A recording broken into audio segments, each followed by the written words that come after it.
ಸುಡುವ ಬಿಸಿಲನ್ನು ಲೆಕ್ಕಿಸದೆ ಮಹಾಸಂಗಮದ ಹೆಸರಿನಲ್ಲಿ ಸೇರಿದ ಹಿಂದೂ ಸಮುದಾಯದ ಜೇಂಕಾರದ ಮುಂದೆ ಸೂರ್ಯನ ಪ್ರತಾಪವೂ ಸಹ ಶೀತಾನುಭವ ನೀಡಿತು. ನಗರ ಸಂಪೂರ್ಣ ಕೇಸರಿಮಯವಾಗಿದ್ದರೆ ಹಿಂದೂ ಬಾಂಧವರ ಕೈಯಲ್ಲಿ ಮಾತ್ರವಲ್ಲ, ಮನೆಮನೆಗಳ ಮೇಲೆ, ಅಂಗಡಿ ಮುಂಗಟುಗಳ ಮೇಲೆ ಭಗವಧ್ವಜ ರಾರಾಜಿಸುವುದರೊಂದಿಗೆ ಸನಾತನ ಸಂಸ್ಕೃತಿಯ ಸಂದೇಶವನ್ನು ಸಾರಿ ಸಾರಿ ಹೇಳಿತ್ತು. ಇದಕ್ಕೆಲ್ಲ ಕಾರಣ ಹಿಂದೂ ಮಹಾಸಂಗಮ ಆಯೋಜನಾ ಸಮಿತಿ ನಗರದಲ್ಲಿ ಆಯೋಜಿಸಿದ್ದ ಹಿಂದೂ ಮಹಾಸಂಗಮ ಭವ್ಯ ಶೋಭಾಯಾತ್ರೆ.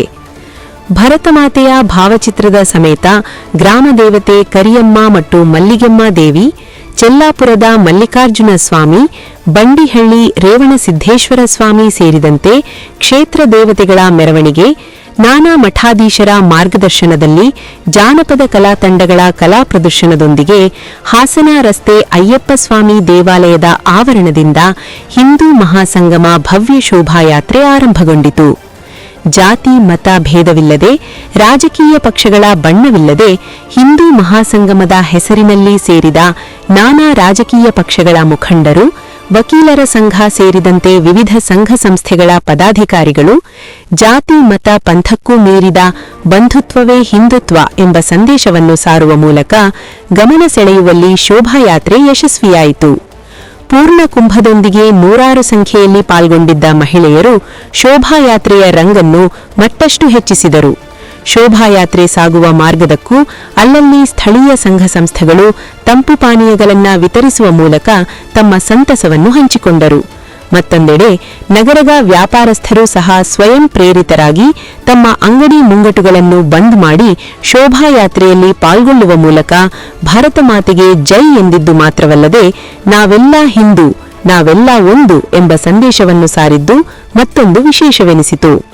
ಶೋಭಾಯಾತ್ರೆ ಬಳಿಕ ನಾನಾ ಮಠಾಧೀಶರ ದಿವ್ಯ ಸಾನ್ನಿಧ್ಯದಲ್ಲಿ ನಗರದ ಬಸವರಾಜೇಂದ್ರ ಪ್ರೌಢಶಾಲೆ ಆವರಣದಲ್ಲಿ ಹಿಂದೂ ಮಹಾಸಂಗಮ ಕಾರ್ಯಕ್ರಮ ನಡೆಯಿತು.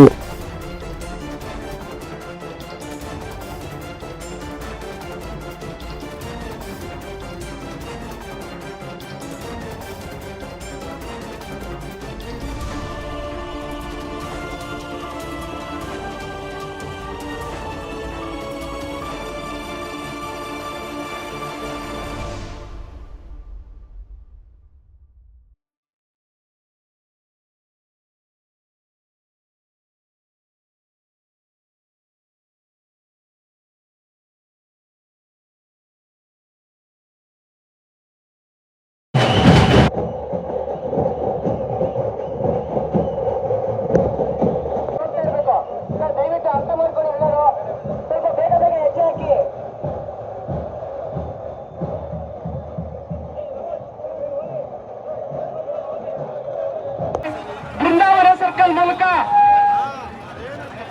ಸಾಯಿನಾಥ ರಸ್ತೆ ಇಕ್ಕೆಲೆಗಳಲ್ಲಿ ನಿಂತಿರ್ತಕ್ಕಂಥ ಎಲ್ಲರೂ ಮುಂದೆ ಸಾಗಬೇಕು.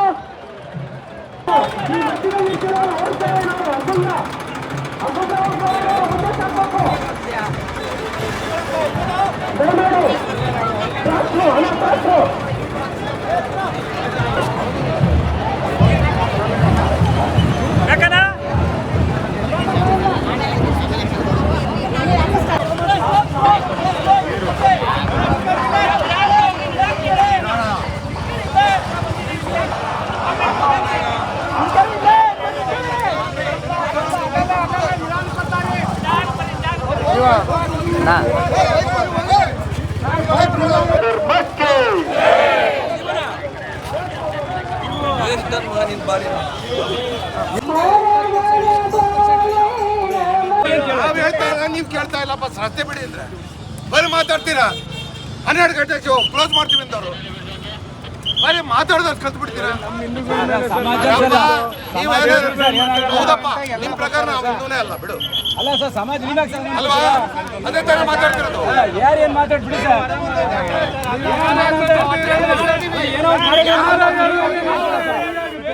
ನೀವೇ ಅಡ್ಡಿ ಮಾಡ್ಬೇಕ ಬಂದು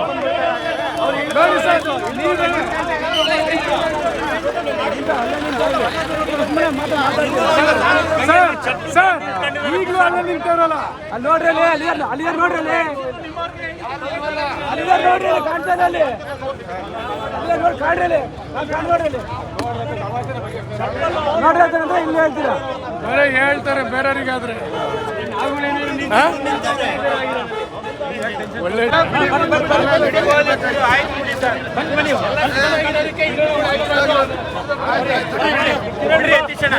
ಯಾರೇನ್ ಮಾಡ್ತಾರೋ ಯಾರೇನು ಮಾತಾಡ್ತಾರೋ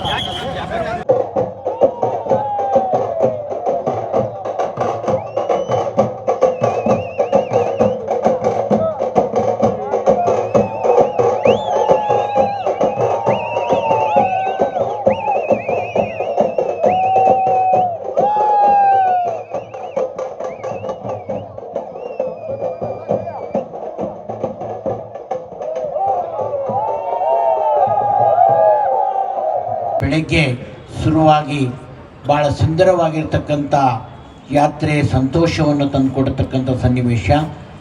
ನಂತರ ಉದ್ಘಾಟನಾ ಸಮಾರಂಭದಲ್ಲಿ ಜ್ಯೋತಿ ಬೆಳಗುವ ಸಂದರ್ಭದಲ್ಲಿ ದ್ವಿತೀಯ ಶಂಭೋನ ಅವತಾರಿ ಪುರುಷನಾಗಿದ್ದ ರಾಮನ ಅಲ್ಲಿ ಬಂದ. ರಾಮನ ಕೈಯಿಂದ ಜ್ಯೋತಿಯನ್ನು ಬೆಳಗಿಸ್ತಕ್ಕಂಥ ಸಂದರ್ಭವನ್ನು ನಾವೆಲ್ಲ ಮಾಡಿದ್ವಿ. ಎಲ್ಲದಕ್ಕಿಂತ ಮುಂಚಿತವಾಗಿ ಹಸುವನ್ನು ಗೋಮಾತೆಯನ್ನು ನಾವೆಲ್ಲರೂ ಕೂಡ ಯಾತ್ರೆಯಲ್ಲಿ ಗೋಮಾತೆಯ ದರ್ಶನ ಮಾಡಿದ್ದೀವಿ, ಸೇವೆ ಮಾಡಿದ್ದೀವಿ, ಕೊನೆಗೆ ಪೂಜೆ ಮಾಡಿ ಈ ಪ್ರಾರಂಭ ಮಾಡಿದ್ವಿ. ಇವತ್ತು ನಮ್ಗೊಂದು ವಿಶ್ವಾಸ ಇದೆ ಹಿಂದೂ ರಾಷ್ಟ್ರ ನಿರ್ಮಾಣ ಆಗುತ್ತೆ ಅಂತ. ಡಾಕ್ಟರ್ ಜಿ ಬರದೇ ಹೋಗಿದ್ರೆ, ಗುರೂಜಿ ಬರದೇ ಹೋಗಿದ್ರೆ, ಇಲ್ಲಿ ಕೂತಿರೋ ನಮ್ಮನ್ನೆಲ್ಲ ಹಿಂದೂಗಳು ಯಾರು ಅಂತ ಕೇಳಿದಿದ್ರೆ ನಾವೇನ್ ಹೇಳ್ತಿದ್ವಿ ಗೊತ್ತಾ? ನಂಗೆ ಗೊತ್ತಿಲ್ಲಪ್ಪ, ನಾವು ಲಿಂಗಾಯತರು, ನಾವು ಗೌಡ್ರು, ನಾವು ಕುರುಬರು, ನಾವು ಬ್ರಾಹ್ಮಣರು ಅಂತೆಲ್ಲ ಹೇಳ್ಕೊಳ್ತಿದ್ವೇನೋ. ಆದ್ರೆ ಡಾಕ್ಟರ್ ಜಿ ಮತ್ತು ಗುರೂಜಿ ಎಲ್ಲಿವರೆಗೂ ತಂದ್ರು ಅಂತಂದ್ರೆ ಹಿಂದೂ ಯಾರು ಅಂತ ಕೇಳಿದ್ರೆ ಇವತ್ತು ನಮ್ಮಲ್ಲಿ ಯಾರಿಗೂ ಅನುಮಾನ ಇಲ್ಲ, ನಾನೇ ಹಿಂದೂ ಕಣಲೈ ಅಂತ ಹೇಳಬಹುದಾಗಿರುವಂತ ಒಂದು ವಾತಾವರಣ ಸೃಷ್ಟಿ ಮಾಡಿದ್ರಲ್ಲ. 100 ವರ್ಷದ ಅದ್ಭುತವಾಗಿರುವ ಸಾಧನೆ. ಆದ್ರೆ ಈ ವರ್ಷ ಬರೀ ಸಂಘಕ್ಕೆ ಮಾತ್ರ 100 ವರ್ಷ ಅಲ್ಲ, ಇವತ್ತು ಆರಂಭದಲ್ಲಿ ಹಾಡಿದ ವಂದೇ ಮಾತರಂ ಗೀತೆಗೆ 150 ವರ್ಷ. ಈ ವರ್ಷ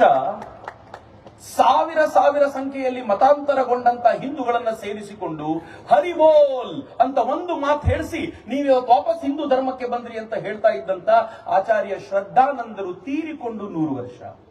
ಈ ವರ್ಷ ಸೋಮನಾಥದ ಮೇಲೆ ದಾಳಿಯಾಗಿ 1000 ವರ್ಷ. ಆದ್ರೆ ದಾಳಿಯಾಗಿದ್ದ ವಿಶೇಷ ಅಲ್ಲ, ಪ್ರತಿ ಬಾರಿ ದಾಳಿಯಾದಾಗಲೂ ಅದರ ಮರು ನಿರ್ಮಾಣ ಮಾಡಿ ನಾವು ಪ್ರತಿಭಟಿಸ್ತೀವಿ ಅಂತ ಹೇಳಿದಂತ ಹಿಂದೂ ಸಮಾಜದ ಆ ಗೌರವಕ್ಕೆ 1000 ವರ್ಷ. ಕೊನೆಯದಾಗಿ ಸೋಮನಾಥ ಮಂದಿರ ನಿರ್ಮಾಣಗೊಳ್ತಲ್ಲ, ಇವತ್ತೇನ್ ಸೋಮನಾಥ ಮಂದಿರ ಇದೆ ಆ ಮಂದಿರ ನಿರ್ಮಾಣಗೊಂಡು 75 ವರ್ಷ. ಅದನ್ನ ನಿರ್ಮಾಣ ಮಾಡಿದಂತ ಸರ್ದಾರ್ ವಲ್ಲಭಾಯ್ ಪಟೇಲ್ರಿಗೆ ಈ ವರ್ಷ 150 ವರ್ಷ.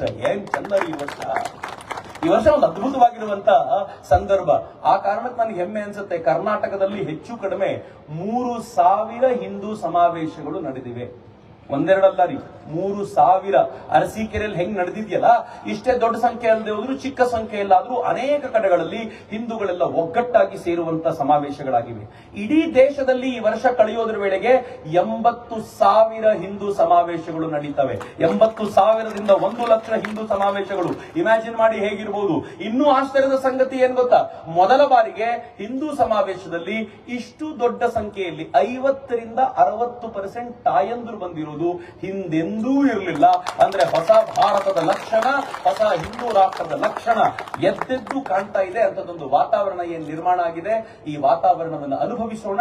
ಮನೆಯಲ್ಲಿ ನಮ್ಮ ಮುಂದಿನ ಪೀಳಿಗೆಗೆ ಹಿಂದುತ್ವದ ಈ ಚಿಂತನೆಗಳನ್ನ ಟ್ರಾನ್ಸ್ಫರ್ ಮಾಡುವಂತ ಪ್ರಯತ್ನ ಮಾಡೋಣ. ಅದಕ್ಕೆ ಸಂಘ ಹೇಳ್ತು, ಮನೆಯಲ್ಲಿದ್ದಾಗ ಕುಟುಂಬ ಪ್ರಬೋಧನೆ, ಮಕ್ಕಳ ಜೊತೆ ಚರ್ಚೆ ಮಾಡಿ. ಹೊರಗೆ ಬಂದಾಗ ನೀವು ಸಾಮರಸ್ಯದೊಂದಿಗೆ ಎಲ್ಲರೊಂದಿಗೆ ಬೆರೀತಾ ಜಾತಿಯನ್ನ ಮರೆತು ಹಿಂದೂ ಅಂತ ಅಂದುಕೊಳ್ಳಿ. 3ನೇದು, ಸ್ವದೇಶಿ ವಸ್ತುಗಳನ್ನು ಮಾತ್ರ ಬಳಸ್ತೀನಿ ಅಂತ ಸಂಕಲ್ಪ ಮಾಡಿ. ಈ ದೇಶದ ಪ್ರಧಾನಿ ಆ ಕಾರಣಕ್ಕೆ ಟ್ರಂಪ್ ಅನ್ನು ಎದುರಿಸಲಿಕ್ಕೆ ಸಾಧ್ಯ ಆಯ್ತು. ಯಾಕೆ ಅಂತಂದ್ರೆ ನನ್ನ ದೇಶದ ಜನ ಡಿಸೈಡ್ ಮಾಡಿದ್ರೆ ಅಮೆರಿಕಕ್ಕೂ ಪಾಠ ಕಲಿಸಬಲ್ಲರು ಅಂತ ವಿಶ್ವಾಸ, ಅದು ದೇಶದ ಜನರ ಮೇಲೆ ವಿಶ್ವಾಸ. ಸ್ವದೇಶಿ ವಸ್ತುಗಳನ್ನು ಬಳಸೋಣ. 4ನೇದು, ಪರಿಸರವನ್ನ ರಕ್ಷಿಸಿಕೊಳ್ಳೋಣ. 5ನೇದು, ನಾವು ಸೋಷಿಯಲ್ ಎಟಿಕೇಟ್ಸ್ ಗಳನ್ನ ಹೊರಗಡೆ ಜನಜೀವನದಲ್ಲಿ ಬೆರೆಯುವಾಗ ಎಲ್ಲ